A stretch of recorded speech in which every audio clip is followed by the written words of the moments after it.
Fala galera, tudo bem com vocês? Professor Tiago Cordeiro por cá. Vamos para mais uma aula de resolução de questões. Nesse bloco nós vamos iniciar as questões referentes ao tópico do teu edital que falam do crime, tá? Então você já pega o teu edital aí verticalizado, marca o tópico do crime, porque nós vamos agora, a partir desse momento, iniciar a resolução, ou as resoluções de questões referentes a esse material. Então é muito importante que você observe atentamente e faça todas as anotações possíveis. Vamos lá, vamos iniciar aí. Olho na tela, portanto, vamos dar início às nossas questões, tá? Vamos lá. Olha só, vamos ver o que é que diz a nossa primeira questão. Sobre as teorias adotadas no estado de necessidade, é correto afirmar que o Código Penal Militar, item A, adota a teoria diferenciadora. Professor, o que seria essa teoria diferenciadora? Preste atenção. Com relação ao estado de necessidade, o Código Penal Militar, ele traz dois tipos de estado de necessidade. Isso mesmo. Nós vamos ter dentro do CPM dois tipos de estado de necessidade, diferente do Código Penal Comum. No Código Penal Comum, nós só temos um estado de necessidade, somente um tipo de estado de necessidade. Já o CPM, ele adota dois tipos de estado de necessidade, cada um com uma natureza jurídica diferente, tá? Por exemplo, nós temos a figura do estado de necessidade justificante, tá? Justificante, e o estado de necessidade exculpante. Então, dentro do CPM, nós temos dois tipos de estado de necessidade. O chamado estado de necessidade justificante e o outro é o estado de necessidade exculpante. Professor, qual a diferença de um para o outro? O estado de necessidade justificante, ele justifica a conduta, tá? Então, se você comete uma conduta criminosa sob a égide do estado de necessidade justificante, aquela conduta não vai ser considerada crime. Não vai existir crime, tá? Beleza? Então, quando a gente fala de justificante, justifica a conduta e não há crime. Beleza? Já quando a gente fala de estado de necessidade exculpante, olha o nome, ó, exculpante. O estado de necessidade exculpante apenas exclui a culpa. Não retira a conduta criminosa, só retira a culpa do agente. Beleza? Então, os dois aí vão ter essa distinção, tá? Preste muita atenção. Então, por esse fato de o Código Penal Militar trazer dois tipos de estado de necessidade diferente, nós dizemos, a doutrina fala que o estado de necessidade dentro do CPM, ele é considerado pela teoria alemã, que é a teoria diferenciadora, que diferencia dois tipos de estado de necessidade diferentes. Tá? Então, a teoria diferenciadora, como o próprio nome já diz, é exatamente isso. É uma teoria que diferencia o estado de necessidade em dois estados de necessidade distintos. Então, se a sua prova trouxer dizendo que o Código Penal Militar adota a teoria diferenciadora, está correto, porque nós temos a previsão de dois estados de necessidade diferentes. Beleza? Show de bola? Olho na tela aí, ó. Olho na tela, portanto. Então, nós já temos como sendo o nosso gabarito, ó, item A. Adota a teoria diferenciadora. Professor, item B, adota a teoria unitária? É errado, porque a teoria unitária é a que só traz um tipo de estado de necessidade. Só um estado de necessidade. Essa teoria, que só fala de um estado de necessidade, essa é adotada no CP, no Código Penal Comum. Já o CPM, a gente adota aí a teoria diferenciadora, que diferencia dois tipos de estado de necessidade distintos. Beleza? Item C. Não prevê excludente do estado de necessidade, totalmente errado. Pelo contrário, nós temos duas formas de estado de necessidade. Tá bom? Beleza? Professor, onde é que eu encontro isso? Você vai consultar aí, ó, o artigo 39, beleza? Onde você vai encontrar o estado de necessidade que exclui a culpabilidade, o estado de necessidade que exclui exclui a culpabilidade, certo? Lá dentro você encontra o estado de necessidade chamado de exculpante, porque exclui a culpabilidade. E no artigo 43, você vai encontrar o estado de necessidade que exclui o crime, também chamado de estado de necessidade justificante, beleza? Tranquilo, né? E o entender trata o estado de necessidade como uma atenuante genérica, não podendo excluir o crime. Errado. Nós vimos que existe, inclusive, um tipo de estado de necessidade, que é o chamado estado de necessidade justificante. Esse exclui o crime. O estado de necessidade não pode ser considerado apenas um atenuante, não. Pelo contrário, tá? Porque nós temos, inclusive, um estado de necessidade que exclui totalmente o crime. Totalmente o crime, beleza? E o outro exclui a culpa. E o agente vai ficar isento de pena. Beleza? Tranquilo? Show de bola? Vamos então para a nossa próxima questão. Vamos aí para mais uma questãozinha, tá? Perfeito. Segunda questão. De acordo com as regras previstas no Decreto-Lei 1001 de 69, o Código Penal Militar, né? O Código Penal Militar, marque a alternativa correta. Então, nós estamos em busca da alternativa correta. Item A.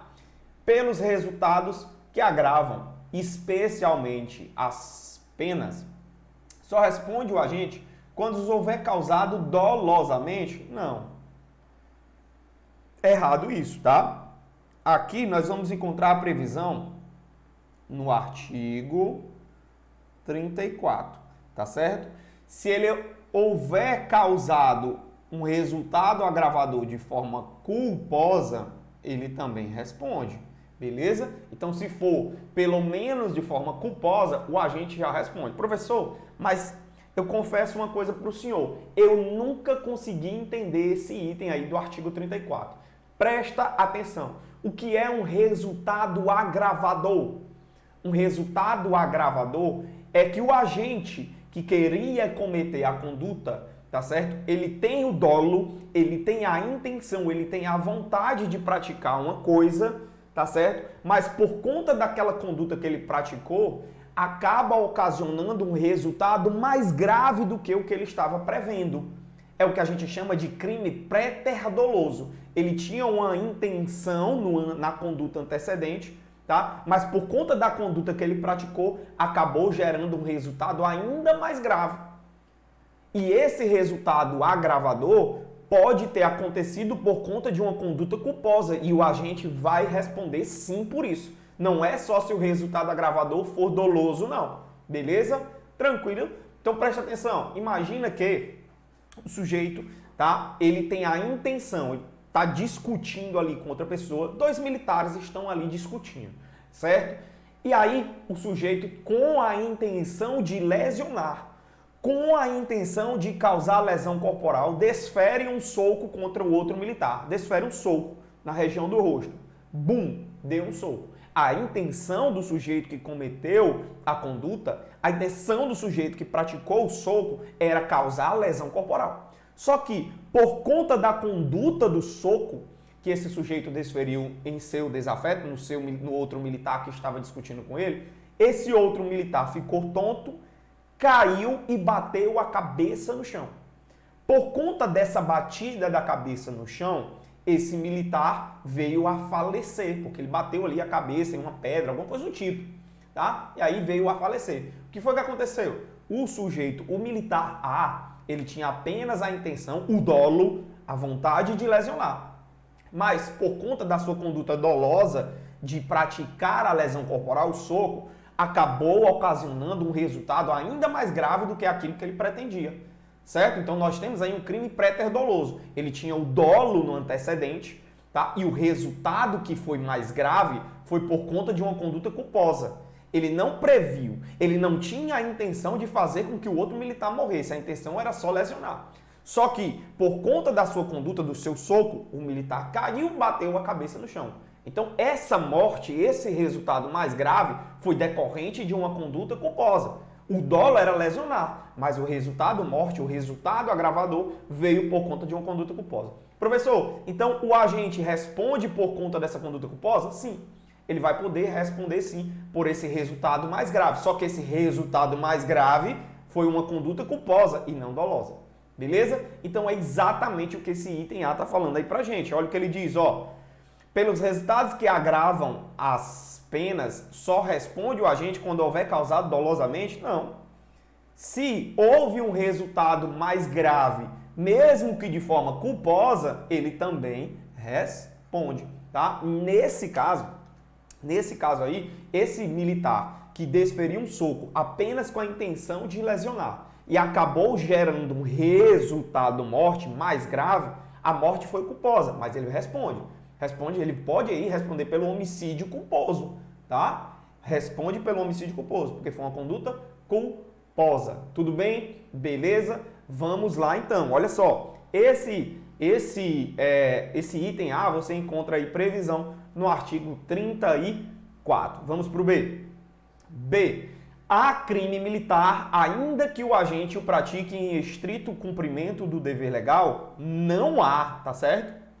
Não há crime militar. Se o agente, se o militar está agindo em estrito cumprimento do dever legal, ele não responde pelo crime. Porque estrito cumprimento do dever legal é uma causa que também exclui o crime. É uma causa justificante. Nós vimos as causas justificantes.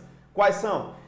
Legítima defesa, se você age em legítima defesa, se você age amparado pelo estado de necessidade, se você age amparado pelo estrito cumprimento do dever legal ou exercício regular de um direito, você não comete o crime. Essas 4 causas que eu citei aqui são causas que excluem o crime, são causas justificantes. São também chamadas de excludentes de ilicitude ou ainda excludentes de antijuridicidade, tá certo?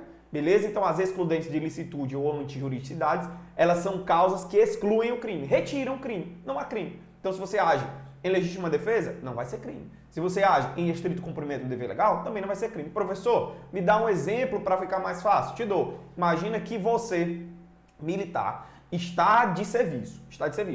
E aí você vê uma pessoa em situação de flagrante. Qual é o seu dever legal? Prender aquela pessoa, não é? Então você tem que prender. Você vai lá, efetua a prisão ali daquela pessoa e conduz aquela pessoa coercitivamente para o distrito policial, para a delegacia, certo? Então, será que você pode responder pelo constrangimento ilegal porque você prendeu alguém que estava em flagrante? Será que você pode responder por esse crime de constrangimento ilegal? Será que você pode responder pelo crime, sei lá, de alguma forma, por conta dessa conduta que você cometeu? Não, porque você só cometeu aquele ato de restringir, de cercear a liberdade de alguém, porque você estava amparado, vestido por uma das causas de excludente de ilicitude ou excludentes de crime, que era qual? Estrito cumprimento do dever legal. Você só cometeu aquela conduta porque você estava em estrito cumprimento do dever legal, então você não responde pelo crime. Beleza? Show de bola? Então, o que é que nós temos aí, professor? O item B está errado, porque ele diz que há crime quando você age em estrito cumprimento do dever legal. Não, pelo contrário, não há o crime. Item C. Nos crimes em que há violação do dever militar. Professor, quais são os crimes que há violação do dever militar? Nós vamos ver, existem vários crimes. Por exemplo, o crime de deserção é um crime contra o dever militar. Abandono de posto é um crime contra o dever militar. Nesses crimes, o agente ele não pode alegar coação irresistível, somente a coação física ou material. Ele não pode, por exemplo, alegar coação moral, tá? Por exemplo, professor, me dá um exemplo. Suponha que o sujeito, né, o militar, abandonou o posto. Aí o superior dele, que estava fiscalizando os postos de serviço, vai verificar o posto de serviço e cadê o militar? O canto mais limpo, não está lá. E aí, professor, nesse caso, o que é que vai fazer?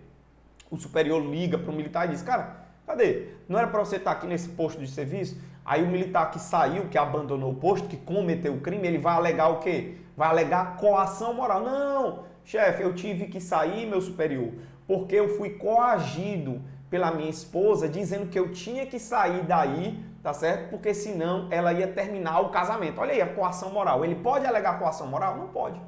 não pode alegar coação moral, tá certo? Ele só pode alegar, nos crimes que violam o dever militar, ele só pode alegar coação física. O que é uma coação física? É uma coação que vai prender a sua conduta. Por exemplo, suponha que você abandonou o posto, mas você abandonou o posto porque você estava amarrado, preso, porque alguém te prendeu violentamente. Aí é uma coação física, diferente da coação moral. Vamos supor que o militar cometeu o crime de deserção. Cometeu o crime de deserção. O que é o crime de deserção? Abandonar o serviço sem uma justificativa, sem a devida autorização, por mais de 8 dias. Sumir da unidade em que ele serve por mais de 8 dias. Aí esse militar, depois que ele é encontrado, ele foi encontrado em um cativeiro, todo amarrado, né?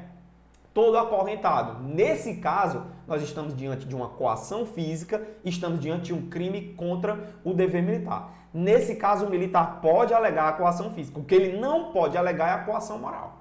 Tá certo? Beleza? Tudo bem? Professor, e nos outros crimes? Crimes comuns. Qualquer outro crime, você pode alegar a coação física e a coação moral. Exceto nos crimes que violam o dever militar, você só pode alegar a coação física, não pode alegar a coação moral. Beleza? Show de bola? Vamos lá. Então, olha só. Só para a gente fazer aqui um adendo. No item B, você vai encontrar aqui, ó, tá? As causas excludentes de ilicitude no artigo 42. Artigo 42. E o item C, professor? Nos crimes em que há violação do dever militar, deserção, abandono de posto, o agente não pode invocar a coação irresistível. Correto. Se não, salvo a coação física. Opa, tá correto. Esse é o nosso gabarito. Porque nos crimes que há violação do dever militar, você só pode alegar coação física ou material. Física ou material é a mesma coisa. Mas a coação irresistível moral, você não pode alegar. Item C vai ser o nosso gabarito. Beleza? Show? Perfeito. Então, onde é que eu encontro o item C, professor? Artigo 40. Artigo 40.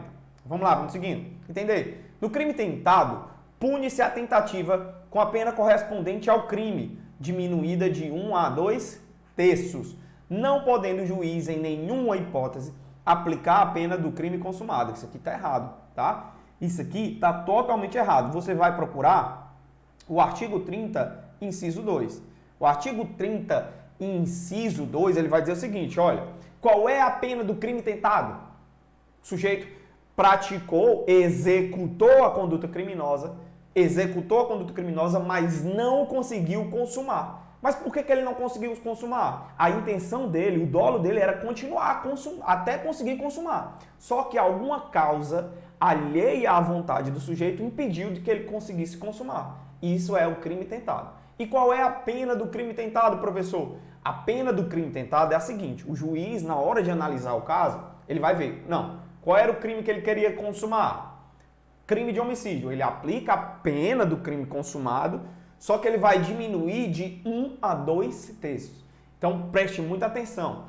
Essa pena da tentativa, ela é muito importante para a sua prova. Professor, qual é a pena da tentativa? A pena da tentativa é a pena do crime consumado, só que diminuída de 1 a 2 terços. Qual é a pena da tentativa, professor? A pena do crime tentado é a mesma pena do crime consumado, só que diminuída de 1 a 2 terços. Professor, e o juiz, em alguma situação, ele pode aplicar a mesma pena do crime consumado? Pode. O Código Penal Militar, ele traz essa exceção, tá? Diferente do Código Penal Comum. No Código Penal Comum, sempre tem que ser reduzida de 1 a 2 terços. No Código Penal Militar, vai ser reduzida de 1 a 2 terços, só que existe uma situação que o juiz pode aplicar a mesma pena do crime consumado. Qual é a situação, professor? É a situação em que a conduta ela foi tão grave de um jeito, que o sujeito não conseguiu consumar, mas a conduta foi tão gravosa, tá certo? Que o juiz ele pode aplicar a pena do crime consumado. Me dá um exemplo, professor, te dou. Imagina o sujeito que queria cometer o crime de homicídio contra outra pessoa. Ele executou, iniciou a execução, efetuou 2 disparos na pessoa. Só que ele não consegue, por algum motivo, matar aquela pessoa. Sei lá, a polícia chegou na hora e o criminoso teve que sair correndo para não ser preso. Então, o que foi que aconteceu? Houve a tentativa de homicídio. A vítima foi levada para o hospital e não veio a morrer. Só que a vítima ficou em uma situação tão grave, houve exposição de massa encefálica, por exemplo, a vítima ficou paraplégica, foi uma situação tão gravosa que a vítima não morreu, mas ela ficou no estado tão grave que o juiz pode aplicar a pena como se fosse a pena do crime consumado. Beleza? Show de bola? Então faça essa observação aí, tá? E o item D está errado porque ele diz que em nenhuma hipótese o juiz pode aplicar a pena do crime consumado. Errado. Nós vimos que lá no artigo 30, inciso 2, ele diz que se a conduta for tão grave de um jeito, que por mais que o crime tenha sido apenas tentado, o juiz pode aplicar a pena do crime consumado. Beleza? Então tá aí, ó. Então tá aí, fizemos aí mais uma questão. Vamos para a nossa próxima questão. Terceira questão. Sobre os dispositivos contidos no CPM, assinale a alternativa incorreta. Então estamos agora, ó, buscando o item errado. Fica atento quanto a isso. Fica atento quanto a isso. A. Um crime será considerado consumado quando nele se reúnem, tá certo? Quando nele se reúnem todos os elementos de sua definição legal. Correto, tá? Correto. Artigo 30, inciso 1. Quando você consegue reunir todos os elementos do iter criminis, tá? O crime ele é considerado consumado. Quais são as fases, quais são os elementos do iter criminis, professor? Cogitação, é quando a gente começa a plantar aquela ideia, a ter aquela ideia, cogitar, né? O crime. Aí a próxima fase, preparar o crime. Preparar, começar a planejar o crime. Ele pensou, teve a ideia, começou a preparar, planejar o crime. A segunda fase, portanto, é a preparação. E qual é a terceira fase, professor? É a execução. É quando ele inicia os atos executórios. E a quarta fase do iter criminis, o quarto ponto aí, vai ser exatamente a consumação. Então, quando você reúne todos esses elementos do iter criminis, cogitação, preparação, execução e consumação, nós dizemos que o crime ele foi consumado. Tudo bem? Beleza? Então, o item A está perfeito. O item A está correto, tá? Cogitação, ó. Cogitou, pensou no crime, preparou o crime, executou o crime e consumou o crime. Pronto. Se ele reúne todos os elementos, nós dizemos que o crime ele foi consumado. Beleza? Item B. O crime será considerado tentado quando iniciada a execução, iniciou a execução, mas não se consumou por circunstâncias alheias à vontade do agente. Correto também, perfeito aqui o conceito do crime tentado, tá? Perfeito também o conceito do crime tentado. Onde é que eu encontro isso daí, professor? Lá no artigo 30, inciso 2. Beleza? Inciso 2. Tá certo? Eu quero que você tenha muito cuidado com essa situação aqui. O que é o crime tentado? O crime tentado, pessoal, é o agente que iniciou a execução. Presta atenção, ele cogitou, ele preparou o crime e ele começou a executar. Só que no processo de execução, ele quer continuar a execução e algo vai atrapalhar o agente. Certo? Preste muita atenção para você não confundir a tentativa, tá? Não confunda a tentativa com a desistência voluntária e o arrependimento eficaz. A banca da tua prova vai querer confundir você, tá? Quando a gente fala de arrependimento eficaz, tá? E desistência voluntária, o sujeito ele muda a percepção dele, ele muda a intenção dele, tá? Preste muita atenção. Vamos lá. Crime tentado, professor. Eu quero. E eu não mudo o meu dolo, eu não mudo a minha intenção. Eu quero, por exemplo, vamos pegar o crime de homicídio, que é o mais fácil, mais simples para a gente aprender. Eu quero matar alguém, eu tenho dolo de matar alguém. Eu saco a arma, inicio a execução, efetuo o disparo. Só que no momento que eu efetuo o disparo, a polícia se aproxima. A polícia é uma causa alheia à minha vontade. Eu queria continuar, só que a polícia se aproximou, eu tive que sair, porque senão eu ia ser preso. Beleza? Isso é tentativa. Outra situação, professor, eu quero matar alguém. Eu dou o primeiro disparo. Quando eu vou efetuar o próximo disparo, a arma falha. A arma falhar é uma circunstância alheia à minha vontade. A minha vontade era continuar, era prosseguir na execução até alcançar a consumação. Só que a arma falhou, foi uma circunstância alheia à minha vontade. Foi ela que me atrapalhou, a arma ter falhado. Beleza? Agora, na desistência voluntária, ó, mesma situação. Eu saco a arma e efetuo um disparo. Quando eu vou efetuar o segundo disparo, não é a arma que falha. Eu mudo o meu dolo, ó. O meu dolo mudou. Eu olho pro cara, fico com pena dele. A arma tá funcionando normalmente. Ninguém se aproximou. Ninguém tomou a arma de mim. O meu dolo, o meu consciente fez o quê? Rapaz, não continue não. Desista dessa empreitada criminosa. Aí eu vou lá e desisto, viro as costas e vou embora. Aí nesse caso, foi o meu dolo que mudou. Não foi nada que me atrapalhou. Nesse caso é tentativa, professor? É não. Desistência voluntária. Beleza? Cuidado para você não confundir essas duas situações. Vamos lá. Seguindo aqui então, ó. Olha o que diz pra gente o item C. A tentativa será punida com a pena correspondente à do crime consumado, diminuída de 1 a 2/3, nós já vimos, podendo o juiz, no caso de excepcional gravidade, aplicar a pena do crime consumado. Perfeito, nós vimos isso, inclusive, na questão anterior, tá? Artigo 30, parágrafo único. Procura lá, você vai encontrar. Entender? O agente que voluntariamente desiste de prosseguir na execução, olha aí, ó, foi ele mesmo que desistiu, ó, voluntariamente. Faz parte da própria intenção do agente, ó, ele desistiu. Ele desiste de prosseguir na execução ou impede que o resultado se produza, só responde pelo crime tentado. Opa, errado. Esse é o nosso gabarito. Tá certo? Esse é o nosso gabarito. Professor, mas por que está errado? Por que o item D está errado? Veja lá no artigo 31.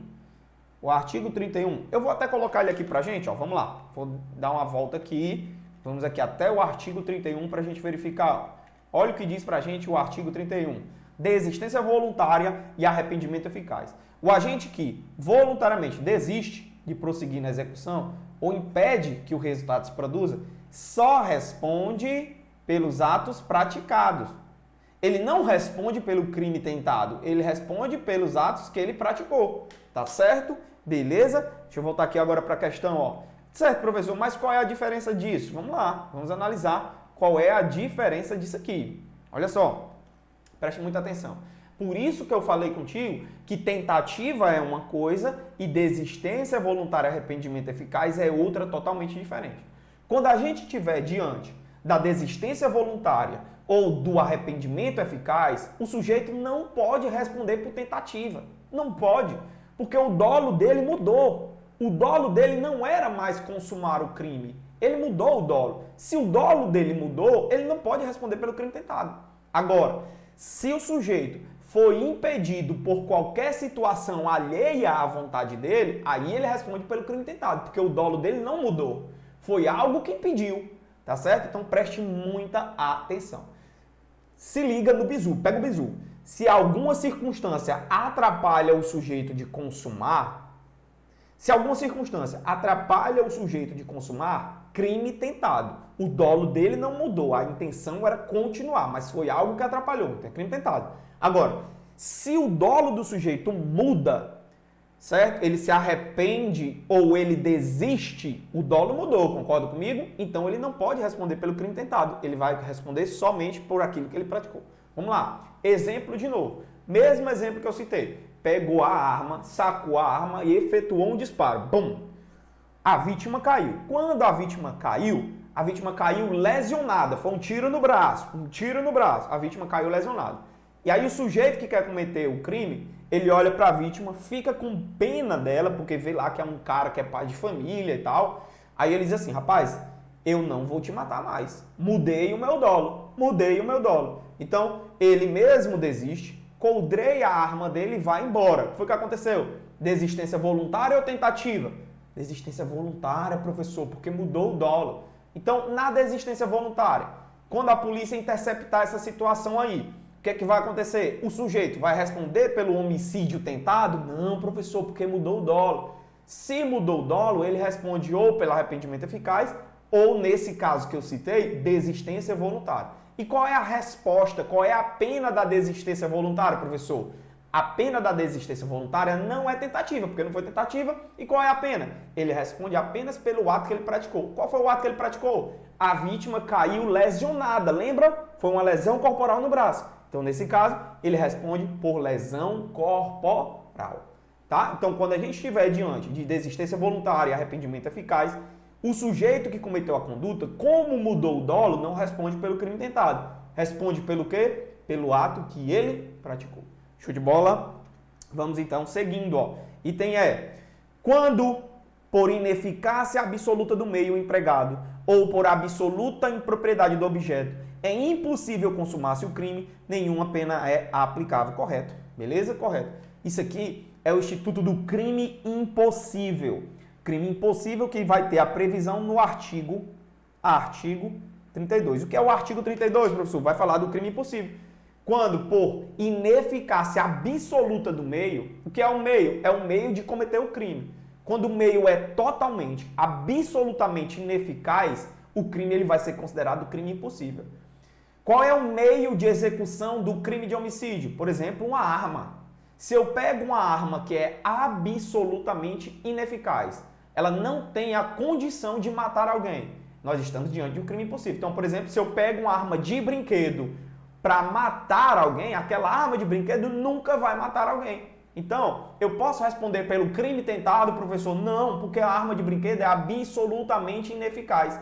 Se ela é absolutamente ineficaz, nós estamos diante do crime impossível, nenhuma pena vai ser aplicada. Tá bom? Beleza? Da mesma forma, imagina, se o objeto visado, o que é o objeto visado? É o objeto que é juridicamente protegido pelo direito penal. Se o objeto ele é absolutamente impróprio, também não há crime e não há pena para o sujeito. Então imagina que um determinado sujeito queria matar alguém. Qual é o objeto protegido pelo direito penal no crime de homicídio? É a vida. O crime de homicídio protege a vida. Aí o sujeito vai querer matar alguém. Ele chega, verifica ali à noite que a vítima, né, o desafeto dele está deitado, já está ali deitado na cama. Aí ele, agora que eu vou matar esse cara. É agora que eu vou matar esse cara. Aí ele começa a esfaquear o corpo daquele cara. Só que, na verdade, aquele corpo se tratava já de um defunto, um cadáver. A pessoa já estava morta. Então, existia o objeto protegido ali? Existia a vida? Já não existia mais.